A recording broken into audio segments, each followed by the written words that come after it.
Titanium जब octahedral geometry में splitting करेगा,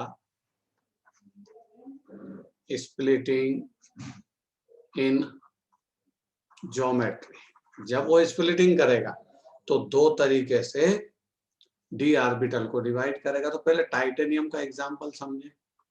टाइटेनियम 22 स्ट्रक्चर क्या होगा, 3d2 4s2, ये इसका डायग्राम है।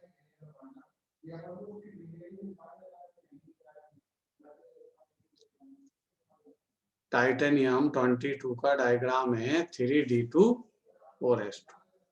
अब ये डी ऑर्बिटल, हम ये स्टडी कर रहे हैं कि कोई भी कोऑर्डिनेशन कंपाउंड कलर्ड सीन क्यों होता है। तो कलर्ड सीन होने का कारण उसमें ऐसा है एक्चुअली कि अनपेयर्ड इलेक्ट्रॉन होना चाहिए। अनपेयर्ड इलेक्ट्रॉन जो कंटेंट रखेगा या जो अनपेयर्ड इलेक्ट्रॉन रखते हैं वो कलर्ड होते हैं।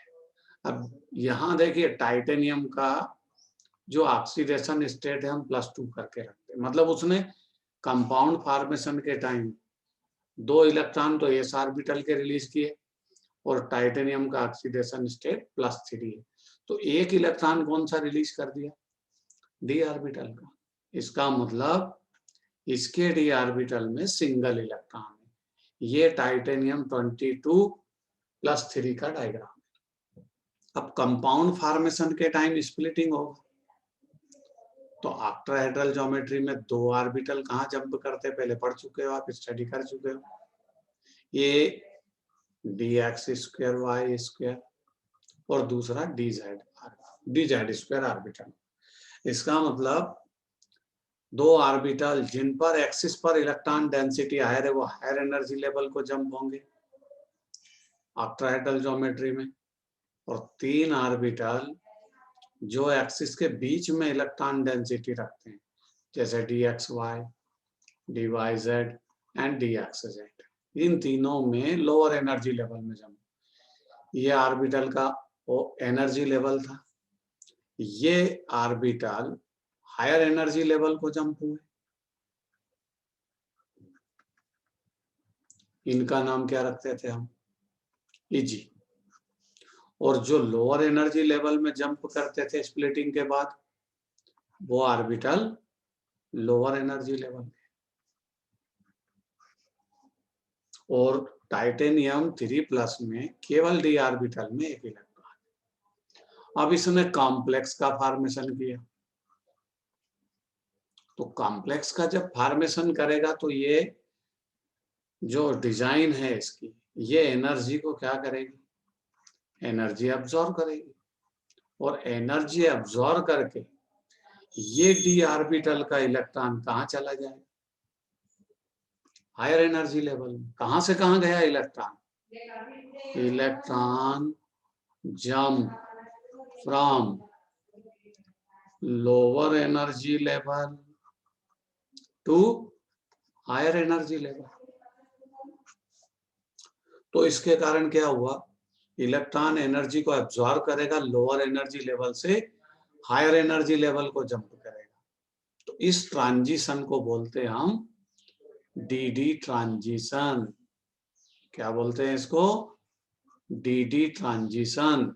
और इस डी ट्रांजिशन मतलब डी इलेक्ट्रॉन डी ऑर्बिटल में इलेक्ट्रॉन था, उससे जंप करके वो डी ऑर्बिटल में ही शिफ्ट हुआ, इसको बोलते हैं डी ट्रांजिशन। और इसके कारण ये कॉम्प्लेक्स कैसा सीन होता हमको, कलर्ड। ये इसका रीजन है। तो आपसे कभी एग्जाम में क्वेश्चन पूछा जाए कि कोई भी कॉम्प्लेक्स जिसकी हम स्टडी कर रहे हैं अगर वो कलर्ड सीन होता है तो उसका एक रीजन है डी ट्रांजिशन, आप नोट करेंगे।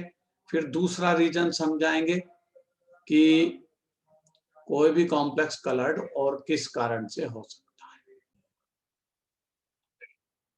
यहां पर कलर्ड सीन होने का एक रीजन और, कभी कभी हमने सुना होगा कि कॉपर सल्फेट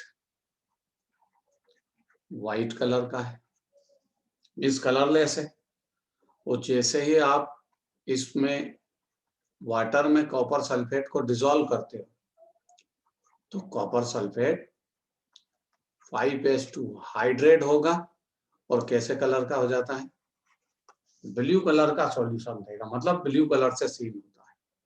तो यहाँ एक रीजन है कि किसके कारण ये कलर्ड सीन हुआ, वाटर के कारण कलर्ड सीन हुआ। वाटर यहाँ पर किसकी तरह काम करेगा, एज लिगेंड्स।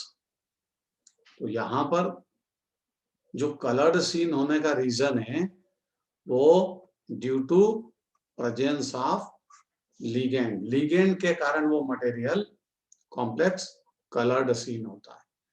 ये कॉपर सल्फेट का एग्जांपल है।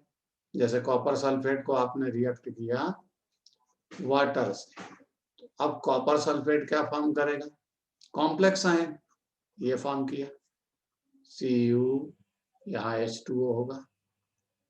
थोड़ा सा करेक्शन करते हैं, Cu H2O होल 4 ये लिगेंड है और आउटर साइड में है SO4 इंटू H2। देखिए बात समझने लायक है कि यहाँ 5 वाटर मॉलिक्यूल थे, बट एज ए लिगेंड कितने वाटर मॉलिक्यूल यूज हुए, ओनली 4। ये लिगेंड की तरह, और एक वाटर मॉलिक्यूल क्या है, कोऑर्डिनेशन स्फीयर के आउटसाइड। तो यहाँ पर आपको कभी क्वेश्चन आता है तो आपको आंसर क्या देना है कि 4 वाटर मॉलिक्यूल किसकी तरह बिहेव करते हैं, एज लिगेंड। मतलब सेंट्रल मेटल और इनके बीच में कौन सा बॉन्ड है, कोऑर्डिनेशन कोवेलेंट बॉन्ड। ये सेंट्रल मेटल कौन है, अरे सेंट्रल मेटल तो कॉपर है, और यहाँ पर कौन है, वाटर, जिसने एज ए लिगेंड वर्क किया ये, और ऑक्सीजन ने अपने लोन पेयर का डोनेशन किया इस तरह। तो इसमें कोऑर्डिनेशन कोवेलेंट बॉन्ड भी है, कोऑर्डिनेट बॉन्ड भी होता है, कोवेलेंट बॉन्ड भी है वाटर के अंदर। वाटर तो खुद ही कोवेलेंट बॉन्ड से फॉर्मेशन हुआ, और ये वाटर मॉलिक्यूल बाहर जो है ये हाइड्रोजन बॉन्ड भी फॉर्म कर सकता है। मतलब इसमें अलग अलग टाइप के बॉन्ड है, कोऑर्डिनेट कोवेलेंट बॉन्ड भी है, कोऑर्डिनेट कोवेलेंट बॉन्ड के अतिरिक्त इसमें हाइड्रोजन बॉन्ड भी प्रेजेंट है वाटर में, और सल्फेट बाहर है आउटसाइड। तो इसका IUPAC नेम क्या होगा, टेट्रा एक्वा, वाटर को एक्वा बोलेंगे, tetra aqua copper. Oxidation state copper का सेकंड होगा, क्योंकि सल्फेट नेगेटिव है और सल्फेट नेगेटिव पर 2 नेगेटिव चार्ज होता है, यही इसका ऑक्सीडेशन स्टेट है। बाहर लिखेंगे हम सल्फेट मोनोहाइड्रेट, एक वाटर मॉलिक्यूल बाहर है उसको बोलते हैं मोनोहाइड्रेट, ये इसका IUPAC है। तो आपको समझाने का मेन रीजन ये है कि कॉपर सल्फेट जब अकेला होगा तो वो कलरलेस होता है, और जैसे ही हम वाटर से उसको रिएक्ट करते हैं तो कॉपर सल्फेट का सॉल्यूशन ब्लू कलर से सीन होता है। किसके कारण वो ऐसा हुआ, लिगेंड के कारण। तो कुछ कंपाउंड, कोऑर्डिनेशन कंपाउंड लिगेंड के कारण भी आपको कलर्ड सीन होंगे। अब आप इस बात को नोट करिए, स्टेबिलिटी ऑफ कॉम्प्लेक्स आयन, ये कोऑर्डिनेशन कंपाउंड की स्टेबिलिटी किस पर डिपेंड है। तो हेडिंग क्या है, stability of complex. Coordination compound को हम कॉम्प्लेक्स के नाम से बोलते हैं। तो हमको स्टडी करना है स्टेबिलिटी ऑफ कॉम्प्लेक्स, कौन कौन से फैक्टर पर डिपेंड है। तो फर्स्ट फैक्टर है कॉम्प्लेक्स की स्टेबिलिटी, क्योंकि कॉम्प्लेक्स स्टेबल होना जरूरी है। अगर मान लीजिए वो अनस्टेबल है तो ब्रेक हो जाएगा। तो पहला जो कंसेप्ट है nature of central metal, central metal का जो नेचर है उस पर कॉम्प्लेक्स की स्टेबिलिटी डिपेंड है। सेंट्रल मेटल का जो चार्ज डेंसिटी है, चार्ज डेंसिटी, ये क्या होना चाहिए, हायर। इसका मतलब उस पर चार्ज की वैल्यू हायर हो।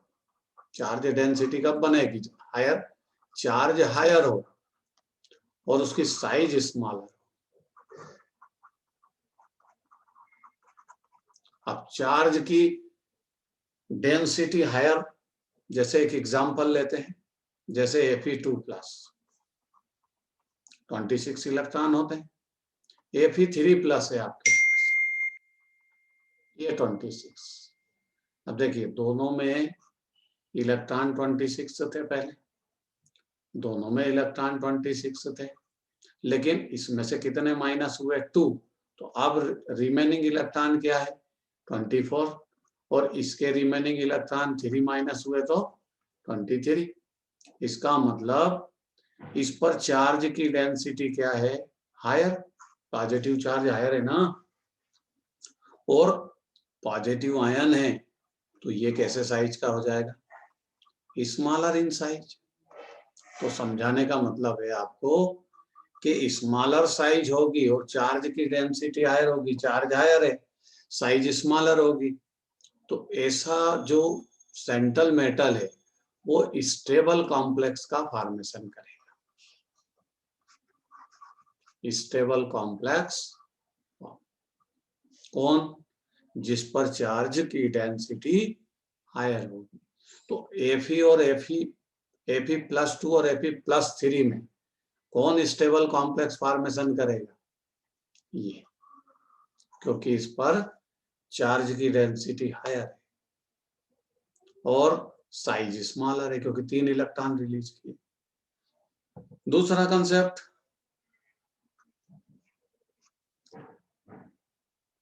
लिगेंड पर डिपेंड है, नेचर ऑफ लिगेंड। दूसरा स्टेबिलिटी का फैक्टर नेचर ऑफ लिगेंड पर डिपेंड। अब लिगेंड क्या करता है, लिगेंड तो लोन पेयर डोनर है ना, लोन पेयर डोनर। लिगेंड तो लोन पेयर लेकर के आता, सेंट्रल मेटल को डोनेट करता है और कोऑर्डिनेट कोवेलेंट बॉन्ड का फॉर्मेशन करेगा। तो लोन पेयर डोनेट करने की जो टेंडेंसी है उसको हम क्या बोलते हैं, जो इलेक्ट्रॉन पेयर का डोनर होता है वो क्या होता है, लुईस बेस। इसका मतलब बेसिक स्ट्रेंथ जो है, बेसिक नेचर लिगेंड का, वो क्या होना चाहिए, स्ट्रांग। अगर लोन पेयर डोनेट करने की टेंडेंसी लिगेंड की मैक्सिमम में हायर है, मतलब उसका बेसिक नेचर हायर है, क्योंकि लुईस के अकॉर्डिंग जो लोन पेयर का डोनेशन करते हैं वो बेसिक नेचर के होते हैं। और अगर मान लीजिए लिगेंड स्ट्रांग बेस है तो ते स्टेबल कॉम्प्लेक्स का फॉर्मेशन, कैसा कॉम्प्लेक्स फॉर्म करेगा, स्टेबल कॉम्प्लेक्स। और अगर वो वीक बेसिक नेचर रखेगा तो फिर वो कॉम्प्लेक्स भी वीक होगा। तीसरा कंसेप्ट, फॉर्मेशन ऑफ चिलेट।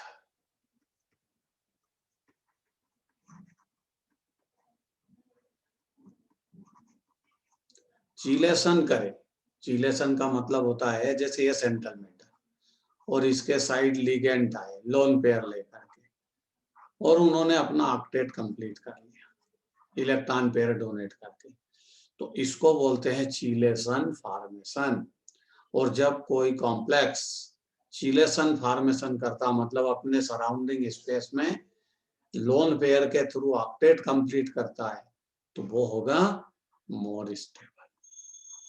ये तीसरा फैक्टर है। चिलेशन अगर फॉर्मेशन कर लिया, मतलब लोन पेयर के थ्रू उसने अपना ऑक्टेट कंप्लीट कर लिया, नोबल गैस का कॉन्फ़िगरेशन ऑब्टेन कर लिया, तो समझ लीजिए वो कॉम्प्लेक्स मोर स्टेबल। और नंबर 4 फैक्टर होता है स्टेबिलिटी कांस्टेंट। स्टेबिलिटी कांस्टेंट की वैल्यू हायर होना चाहिए, शुड बी हायर। अगर स्टेबिलिटी कॉम्प्लेक्स हायर है, स्टेबिलिटी कांस्टेंट हायर है, तो कॉम्प्लेक्स ऑटोमेटिक स्टेबल होगा। और ये डिपेंड करता है किस पर, कि सेंट्रल मेटल का नेचर कैसा है, लिगेंड का नेचर कैसा है, इस पर डिपेंड करता है स्टेबिलिटी कांस्टेंट। दोनों अगर नजदीक से मिलेंगे, near to each other, distance minimum होगी, तो तय स्टेबिलिटी कांस्टेंट की वैल्यू हायर होगी। और ऐसे केस में कॉम्प्लेक्स की स्टेबिलिटी भी हायर होगी। चारों फैक्टर को नोट करिए। One,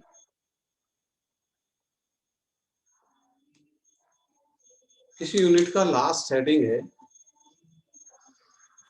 metal carbonyl. Metal carbonyl, metal carbonyl के बारे में हमने पहले भी स्टडी की थी। कार्बोनिल ग्रुप क्या होता है? CO। इसमें कार्बन और ऑक्सीजन अटैच होती है आपस में। और कार्बोनिल ग्रुप जब मेटल से डायरेक्ट अटैच हो, मेटल मतलब सेंट्रल मेटल से, जब सेंट्रल मेटल से कार्बोनिल ग्रुप डायरेक्ट अटैच हो, तो हम इसको क्या बोलते थे? Metal carbonyl. और मेटल कार्बोनिल की एक प्रॉपर्टी थी कि उसमें मेटल का जो ऑक्सीडेशन स्टेट है, सेंट्रल मेटल का, वो ऑक्सीडेशन स्टेट क्या होता था? 0। हम ब्रैकेट में ऐसे लिखते थे। एक एग्जांपल याद दिलाता आपको, जैसे NiCO होल पर, नाम क्या था इसका? Tetra carbonyl nickel. 0, oxidation state 0 होता था, क्योंकि ये इलेक्ट्रॉन को लूज नहीं करता कंपाउंड फॉर्मेशन के टाइम। अब जो मेटल कार्बोनिल की हमारे सिलेबस में स्टडी है, उसमें इसका स्ट्रक्चर है कि मेटल कार्बोनिल का फॉर्मेशन कैसे। तो मेटल कार्बोनिल के फॉर्मेशन की स्टडी करने के पहले हमें ये समझना होगा कि मेटल और कार्बोनिल के बीच में एक तो सिग्मा बॉन्ड होता है और as well as pi bond, दोनों बॉन्ड इसमें प्रेजेंट होते हैं मेटल कार्बोनिल। तो समस्या ये आती है कि कहाँ सिग्मा बॉन्ड है, कहाँ पाई बॉन्ड है। तो मेटल तो हम कोई सी भी ले सकते हैं, मेटल तो निकिल ही यूज कर लेंगे। लेकिन कार्बोनिल ग्रुप में जो है, कार्बोनिल ग्रुप में हमें यह पता करना होगा कि उसकी ज्योमेट्री क्या है कार्बोनिल ग्रुप की। तो कार्बोनिल ग्रुप की ज्योमेट्री के लिए हमको कहाँ चलना पड़ेगा? मॉलिक्यूलर ऑर्बिटल थ्योरी में 11th के सिलेबस से। कार्बन मोनोऑक्साइड, एक्चुअली इसको ये कार्बन मोनोऑक्साइड, ये कार्बोनिल ग्रुप, इसकी ज्योमेट्री को मॉलिक्यूलर ऑर्बिटल थ्योरी के अकॉर्डिंग डिजाइन करना पड़ेगा। तो आपको ये पता होगा कार्बन में इलेक्ट्रॉन कितने? 6। और ऑक्सीजन में कितने होते हैं? 8। कार्बोनिल ग्रुप के पास टोटल इलेक्ट्रॉन कितने हैं? 14 इलेक्ट्रॉन। बस इसी की हमें मॉलिक्यूलर ऑर्बिटल थ्योरी से ज्योमेट्री को डिजाइन करना है। तो देखते हैं कैसे ज्योमेट्री डिजाइन होती है, कितने बच्चों को ये याद है। सबसे पहले ऐसे ज्योमेट्री बनती है, ये मॉलिक्यूलर ऑर्बिटल ऐसे आएगा, ये 14 इलेक्ट्रॉन की ज्योमेट्री है। बस ये ध्यान रखिए, कौन ऑक्सीजन कौन कार्बन, हमको क्या लेना देना, हमको तो 14 इलेक्ट्रॉन की ज्योमेट्री अरेंज करना है। ये देखिए, ये 14 इलेक्ट्रॉन की ज्योमेट्री। अब 14 इलेक्ट्रॉन जब खत्म हो जाएंगे, आपको ज्योमेट्री समझ में आ जाएगी। यहाँ होता है 1s2, यहाँ भी 1 होता है 1s2। इधर हम ऑक्सीजन के इलेक्ट्रॉन लेंगे 8 और इधर हम कार्बन के इलेक्ट्रॉन लेंगे 6। ये हो गया 1s2। ये ऑक्सीजन का 1s2, दोनों मैचिंग करेंगे। और ये डाउन साइड 2 इलेक्ट्रॉन, नाम होगा इसका sigma 1s2। 2 electron higher energy level को जंप करेंगे, इसका नाम रखते हैं आप सिग्मा स्टार 1s2। ये कार्बन की ज्योमेट्री चल रही है, ये 2s2 कार्बन की, ये ऑक्सीजन की 2s2 होते हैं, ऑक्सीजन में 2s2। आप चाहो तो यहाँ लिख लीजिए 1s2 2s2 2p4, ये ऑक्सीजन की ज्योमेट्री है, और इधर कार्बन की होगी 1s2 2s2 2p2। अब यहाँ ये 2 इलेक्ट्रॉन फिलअप करना है, इसका नाम सिग्मा 2s2 बन जाएगा, इसका नाम बन जाएगा सिग्मा स्टार 2s2। 2 इलेक्ट्रॉन यहाँ होंगे, 2 यहाँ होंगे, ठीक है। बन गई ज्योमेट्री, कार्बन ऑक्सीजन दोनों साइड में चल रहे हैं। अब यहाँ पर p ऑर्बिटल होगा कार्बन का, जिसके पास केवल 2 इलेक्ट्रॉन, 1 2, और इधर ऑक्सीजन के ऑर्बिटल होंगे 3, जिनके पास इलेक्ट्रॉन है 4, 1 2 3 या 4। एक साइड कार्बन में p ऑर्बिटल में 2 इलेक्ट्रॉन है और ऑक्सीजन के पास 4, ये आपस में मैच होंगे। 3 ऑर्बिटल हायर एनर्जी लेवल को जंप करते हैं ऐसे, ये ऑर्बिटल ऐसे होगा, ये डाउन साइड वाला मिटाएंगे हम, ये नहीं होता इस तरह। अब देखिए 3 ऑर्बिटल कैसे होंगे लोअर एनर्जी लेवल, एक यहाँ होगा, एक यहाँ होगा, और एक यहाँ हो सकता है, ये मैचिंग कर ली कार्बन, ये मॉलिक्यूलर ऑर्बिटल थ्योरी है। अब आपके पास p ऑर्बिटल में टोटल इलेक्ट्रॉन कितने हैं, 2 कार्बन के, 4 ऑक्सीजन के, 6, तो 6 इलेक्ट्रॉन यहाँ फिलअप हो जाएंगे, 1 2 3 4 5 6, ये होगा। इसका नाम क्या होगा, π2px2, इसका नाम π2py2, पाई बॉन्ड होता है, और ये बॉन्ड सिग्मा 2pz2। और ये सब क्या है, हायर एनर्जी लेवल में वेकेंट ऑर्बिटल है। ये वाले कौन से ऑर्बिटल है, ये वेकेंट ऑर्बिटल है, इनमें कोई इलेक्ट्रॉन नहीं है। अब देखिए मेटल कार्बोनिल में हम निकिल का डायग्राम बनाते हैं, निकिल 28, और ये डाई पॉजिटिव के बजाय कैसा होगा, अपना ऑक्सीडेशन स्टेट कैसा रखता है, निकिल 0 रखेगा, क्योंकि इसमें इलेक्ट्रॉन लूज नहीं करता। तो स्ट्रक्चर क्या होगा निकिल का, 3d8 4s2, ये निकिल का डी ऑर्बिटल, ये डी ऑर्बिटल के 5 ऑर्बिटल, ये एस ऑर्बिटल, p इसके आगे होगा, अपने को मतलब नहीं, 1 2 3 4 5 6 7 8, एस में 2 होते हैं, ये 2। अब ये एस ऑर्बिटल के इलेक्ट्रॉन लूज तो करेगा नहीं, क्योंकि ऑक्सीडेशन स्टेट तो 0 है। और कार्बोनिल ग्रुप क्या है, स्ट्रॉन्ग फील्ड लिगेंड, क्या है ये, स्ट्रॉन्ग फील्ड लिगेंड। तो ये एस ऑर्बिटल के इलेक्ट्रॉन को बैक साइड पुश करेगा, कहाँ ले जाएगा, यहाँ पेयरिंग करवा देगा, एक दूसरे को यहाँ पेयरिंग करवा देगा, एस ऑर्बिटल को वेकेंट कर लेगा। इसका मतलब डी ऑर्बिटल में 10 इलेक्ट्रॉन हो जाएंगे निकिल की ऑक्सीडेशन स्टेट में, 1 2 3 4 5 6 7 8 9 10 हो गया। अब एस ऑर्बिटल तो वेकेंट है।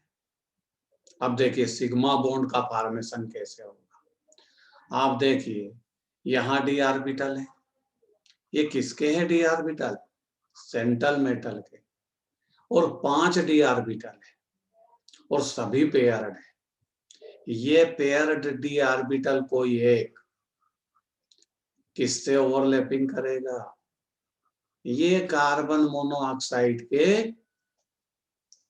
हायर एनर्जी लेवल में वेकेंट ऑर्बिटल है p, जिसको आप बोल सकते हो π2px एंड π2py, बोल सकते हो ऐसा।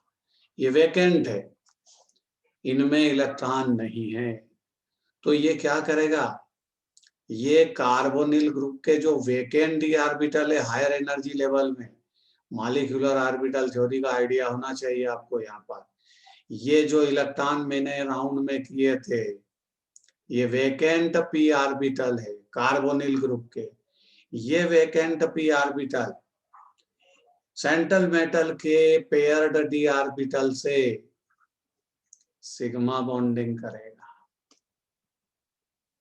ये आ गया सिग्मा बॉन्ड।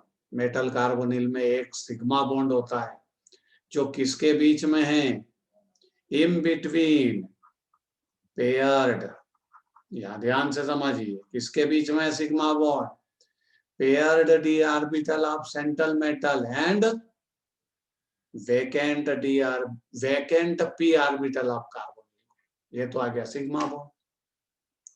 अब पाई बॉन्ड का फॉर्मेशन, यहां पर अभी निकिल के अंदर ये जो 2px2 ये वाले, ये पेयर्ड ऑर्बिटल है। अब यहां पर एस ऑर्बिटल है वैकेंट, पी ऑर्बिटल है, या कभी कभी क्या होगा यहां डी ऑर्बिटल भी वैकेंट हो जाएगा। ये तो निकिल में है कि नहीं है, बट आयरन जैसे होगा तो वैकेंट डी ऑर्बिटल होंगे ना। वो वैकेंट डी ऑर्बिटल